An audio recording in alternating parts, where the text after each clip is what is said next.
Hey guys, how's it going? It's Shakey here. Thank you for stopping by for another video on this channel. I'm still not putting enough content onto it. I apologise. I'm still focusing mainly on Twitch at the moment. That's twitch.tv/ShakeyJakyB. At the moment, you'll find me there on average 4 to 5 times a week playing a whole host of games. Probably something different every time you turn on, to be fair.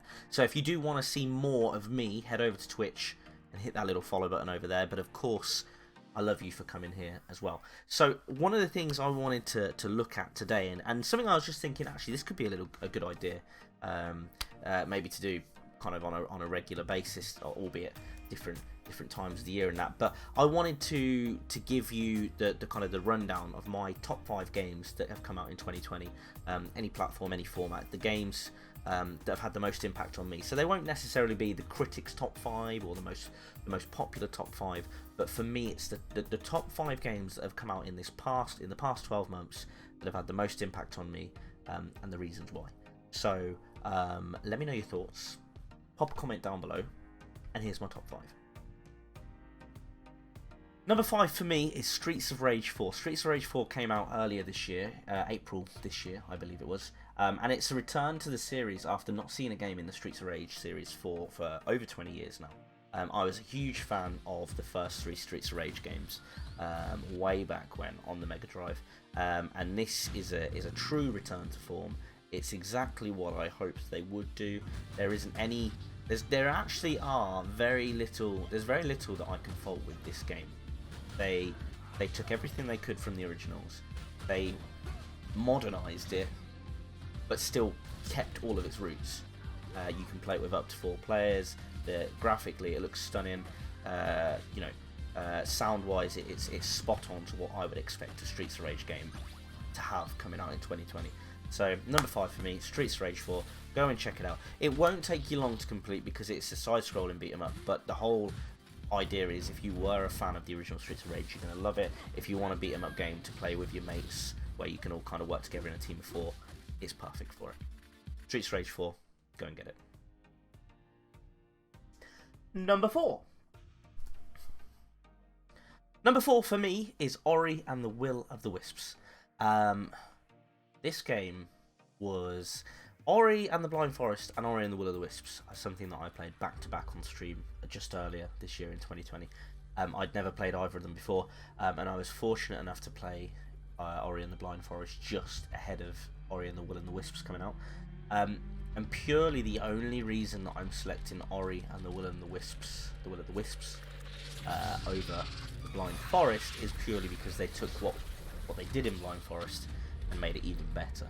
Both of these games are an incredible experience, both in the atmosphere of the game, the music, the feelings and the emotions in the game, the colours, just the whole emotion, everything to do with the games are incredible. They are platform adventure games. They're in that kind of Metroidvania type category. The Ori and the Blind Forest, Ori and the Will of the Wisps, can't say it properly. They're just amazing games. They're a lot of fun to play. They're very easy to pick up, and it's something you can go back to at any time and just carry on with it. The storyline is very simple, but it's so amazing to look at.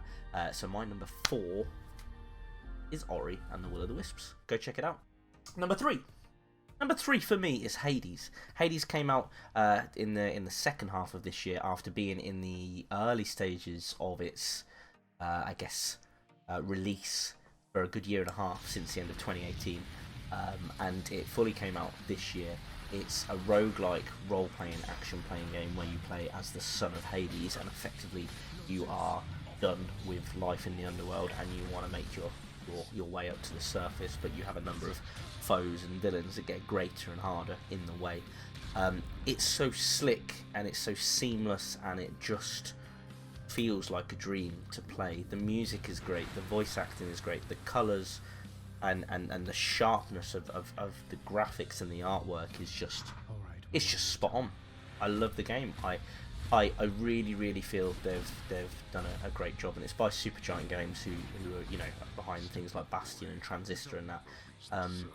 But it's just such a good game to play, and it's one of these ones where there are so many combinations and there are so many choices to make, and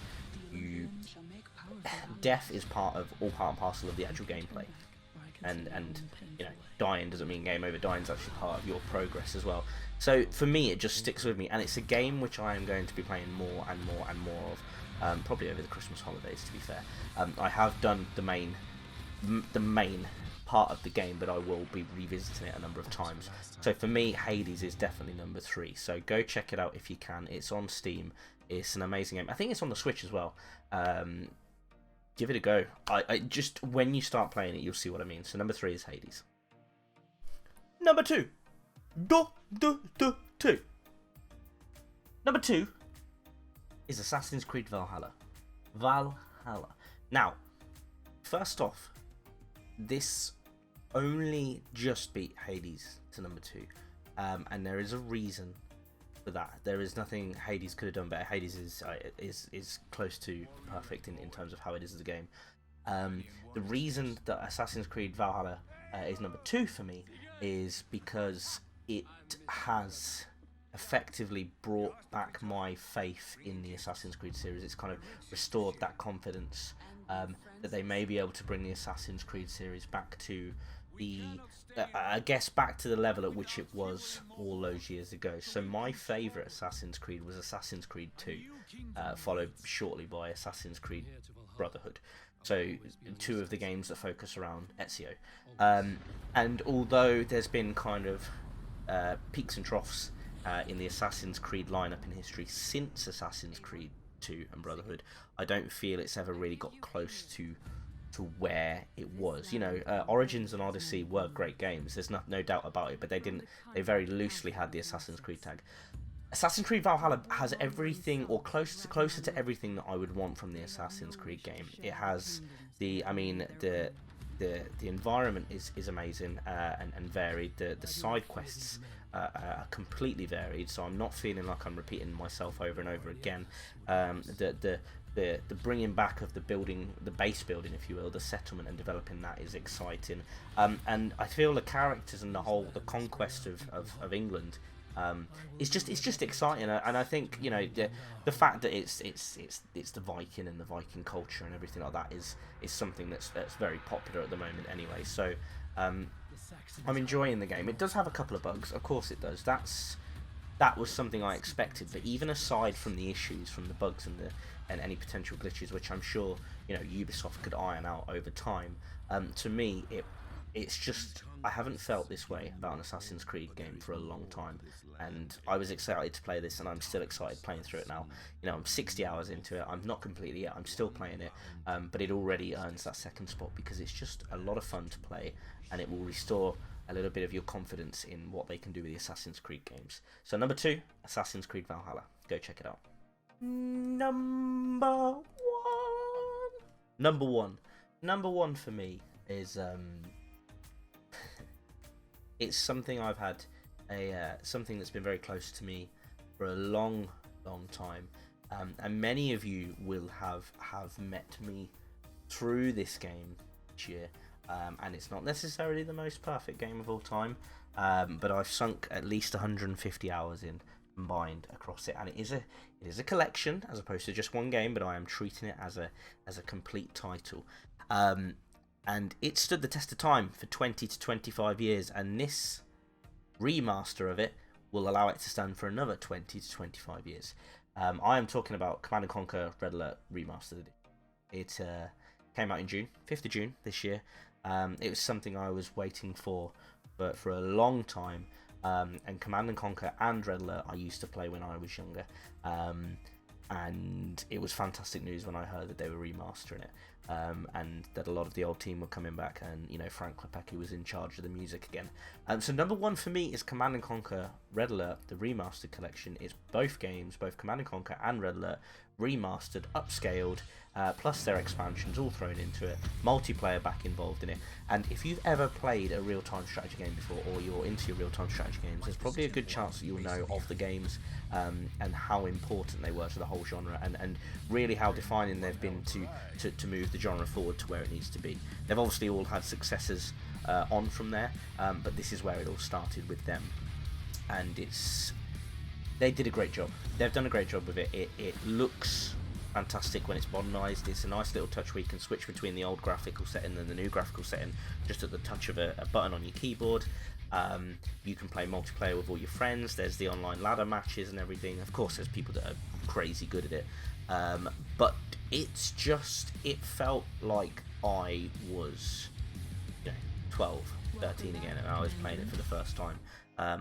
And look, the titles I've mentioned in this list are amazing, and they're brand new releases, and of course they deserve a spot. But I'm basing this purely on how excited I was for this game coming out. It delivered to what I expected, the amount of time I've put into this game, and probably the time that I will put into the game in the future. It's a game that I'm not expecting it to go, the next one to go above this. This is exactly what I need it to be. So I don't need any more from another game within the series. This is perfect for me.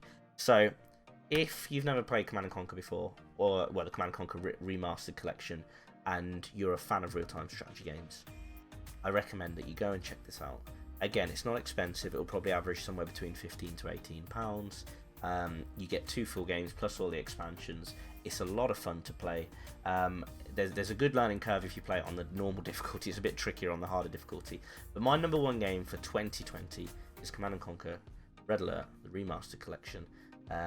And I do hope you can go and check it out. And if you do, let me know in the future, because I'd love to play online with anyone who game as well. So that is my top 5 games for 2020. I've detailed my 5 top games of 2020. If you want to tell me yours, go ahead, hit it, put them in the comments below. Let me know. I'm keen to see, because there are so many in this day and age. There's so many games that come out every single year, every month, and some of them go right under the radar because a lot of us don't know about them. So if you've had any gems that you think, these are my top 5, check them out. Please do let me know. Tell me what they are, because I'd love to go and find out more about the games that I haven't heard about. If you like what this sort of thing is, if you want me to do more of these kind of lists, I'm more than happy to do so. I can quite easily compile lists together of what my thoughts are, and whether, best games, worst games, best multiplayer games, best of a certain genre, whatever it is, I'm happy to do that. If you like what you see as well, please do hit the subscribe button. This is obviously a little bit of on the side as to what I do on Twitch, but I would like to make some more content on YouTube. I just stop being so lazy. So yeah, thank you so much for watching. Make sure you go check out my Twitch channel, twitch.tv/ShakeyJakyB, and I hope to see you in the next video.